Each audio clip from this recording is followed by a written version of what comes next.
Hi there, everybody, and welcome to the Art of Procurement podcast. I'm Philip Ideson. And I'm Kelly Barner. And all through November, we're celebrating 5 years of the Art of Procurement podcast. And to celebrate, we're answering some of the most frequently asked questions that we have received from listeners since the podcast began with a daily 5-minute show. So the question that we're going to cover today is, how do you avoid having a firm bid the A team, and then you get stuck with the B team or the C team when it comes time to actually do the work?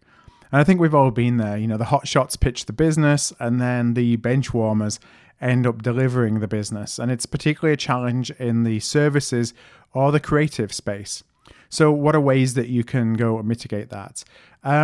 Here are some ideas. You know, you can require your potential account lead or the delivery manager or even extended team members when you're working with smaller suppliers to actually be part of the pitch process. You know, require that as part of the RFP.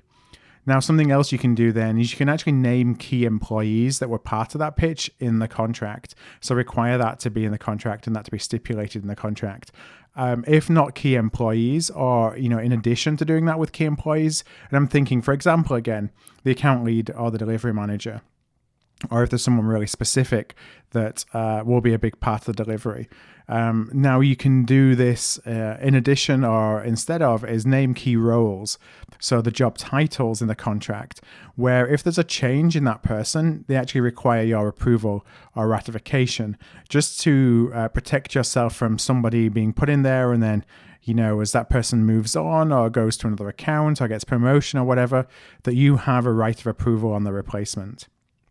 Now, something else is to think about outcome-based contracts or really strong KPIs, because in those accounts, you know, it might actually not be as important who the people are, so long as you're getting the outcomes that you're wanting to contract for. You know, this may be more important or this might be enough where the result really matters more than the how. But so it's not all contracts, but that's certainly something that you can do, is really just focus on the outcomes and KPIs versus the employees or the individuals that are going to service your account.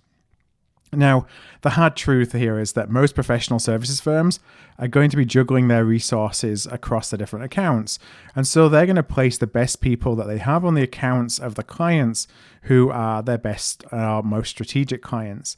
Now, what is a best client can mean a number of things, from revenue, strategic importance, to the easiest to work with, to being a first client in an industry that they want to break into. It's not all about the dollars. So what can you do to actually become a customer of choice? What I would finally say is just focus on strategic governance. You know, focus on fostering trust, focus on building a spirit of partnership.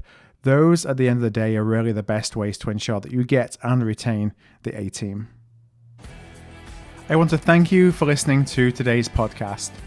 All the podcasts in this series can be found at artofprocurement.com/5 years. That's the number 5.